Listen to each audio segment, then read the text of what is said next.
Une autre façon d'utiliser intelligemment les techniques de communication et de sensibilisation pour faire changer les comportements, c'est le nudging, c'est-à-dire la théorie du coup de pouce. Qu'est-ce qu'un nudge? C'est le fait de favoriser un certain comportement sans nécessairement passer par une grande argumentation, mais en utilisant les biais du cerveau, la façon dont le cerveau fonctionne, de telle sorte que la personne va naturellement faire un certain comportement et on aura tout fait pour le diriger vers le bon comportement. Un exemple de neuf se trouve ici. On souhaite avoir des WC, des blocs sanitaires plus propres et en fait que moins de gouttes s'échappent des urinoirs. Et donc on souhaite avoir 80% de propreté en plus. On colle une mouche dans le fond de l'urinoir et on constate qu'on obtient 85% d'amélioration de la propreté. On n'a rien expliqué du tout, on n'a rien convaincu, il n'y a pas de mots. On a utilisé le biais du cerveau qui est que les hommes souhaitent pisser sur la bouche. Ne me demandez pas pourquoi, je n'en sais rien. Et voilà, en utilisant cette affaire-là, on a atteint l'objectif.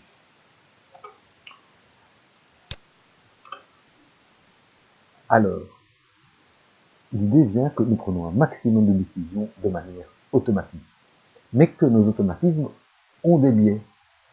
Et donc, il suffit de bien utiliser ces biais pour faire les gens ce qu'on souhaite qu'ils fassent.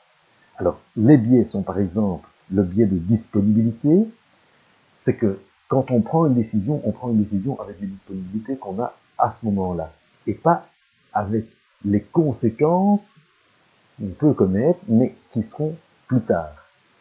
Un exemple, on commence à fumer parce que à ce moment-là, comme disponibilité de l'information, on a les copains fument, c'est agréable, on est dans le groupe, mais on n'a pas l'information du cancer qu'on aura peut-être, de la difficulté de respirer, du fait qu'on va beaucoup tousser.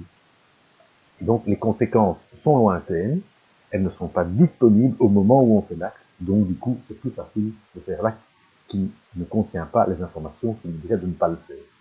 La deuxième, c'est une préférence pour être dans la norme, surtout si la norme est valorisée socialement. Un troisième automatisme, c'est l'aversion à la perte. C'est-à-dire, si on fait quelque chose, on va avoir par exemple 1 de bénéfice.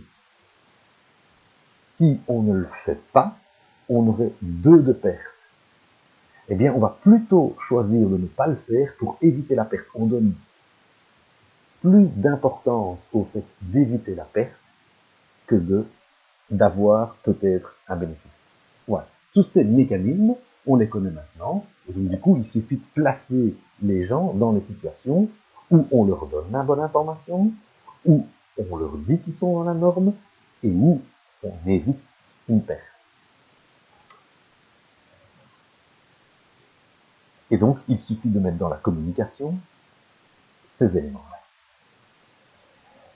Donc, le nudging utilise ces nouvelles connaissances, il joue sur des leviers décisionnels, et donc, quelque part, juste avant l'action, il prend la main avec bienveillance et oriente vers le choix vertueux.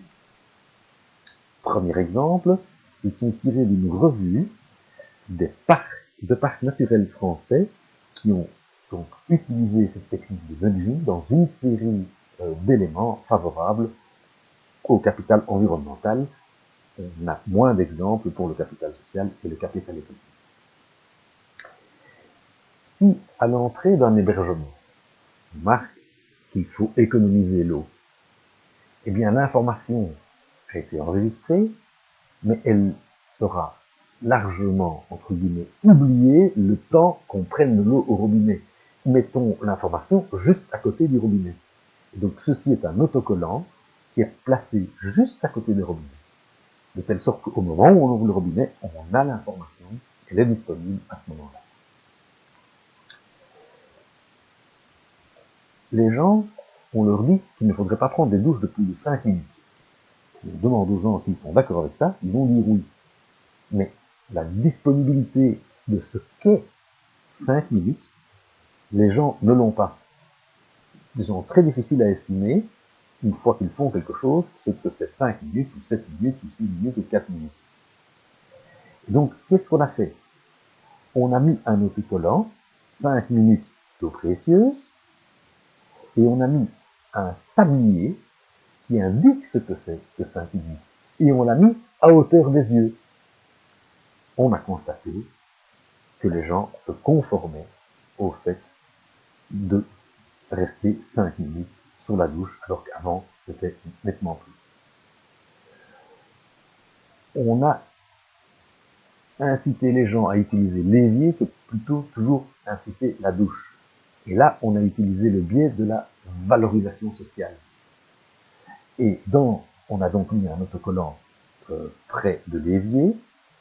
Ici, l'eau est précieuse, la nature vous dira merci.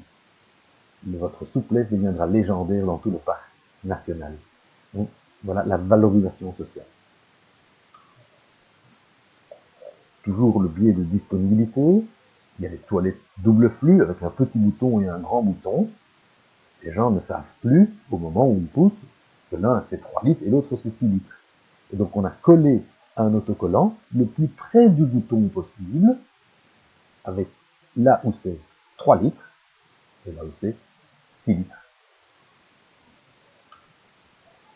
Un exemple connu, c'est celui des serviettes de bain qu'on demande de laisser sur le porte-serviette si on ne veut pas qu'elle soit nettoyée tous les jours.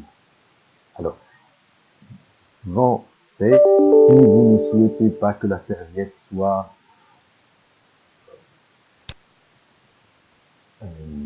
nettoyée, laissez-la sur le porte-manteau. Une alternative, c'est 75% des gens demandent à ne pas nettoyer la serviette, et vous, avec ici un tout petit peu plus d'explication. Eh bien, ce message-ci est beaucoup plus positif. Les conséquences, c'est que lorsqu'on fait ça, on a 10% de plus. On passe de 35 à 44%. Donc la conformité sociale, 75% des gens, est bien plus impactant que ne laissez pas faire ceci pour cela. Et si on avait écrit dans cette chambre 95%, ça aurait encore augmenté la participation. Cette étude a été faite, mais je ne possède pas les chiffres. Les conséquences du poids des normes sociales. En Californie, les gens peuvent utiliser un ventilateur ou un climatiseur pour refroidir l'air. Premier groupe, on a expliqué qu'ils pouvaient gagner 54 €. Au deuxième groupe, qu'ils émettraient moins de CO2. Au troisième groupe, une autre explicative du bon comportement. Au quatrième groupe, le comportement majoritaire des voisins qui utilisaient le ventilateur. C'est cette communication-ci qui a été la plus efficace. Attention, ça peut jouer dans le sens inverse. La firme Opower avait envoyé un graphique avec la moyenne des voisins, et on a constaté que tous ceux qui étaient au-dessus ont tenté de se remettre au niveau de la moyenne des voisins, mais on a aussi remarqué que ceux qui étaient en dessous se sont dit, je vais me mettre à la moyenne des voisins. Et donc, qu'est-ce qu'ils ont fait? Ils ont remplacé, ils ont en tout cas complémenté, en disant ceux qui sont en dessous, beaucoup de smileys très positifs. Et à ce moment-là, ça a fonctionné. Ceux qui étaient en dessous ont dit, mais moi je suis quelqu'un de vraiment bien. Donc, je n'augmente pas pour ressembler à mes voisins, je continue à être valorisé socialement.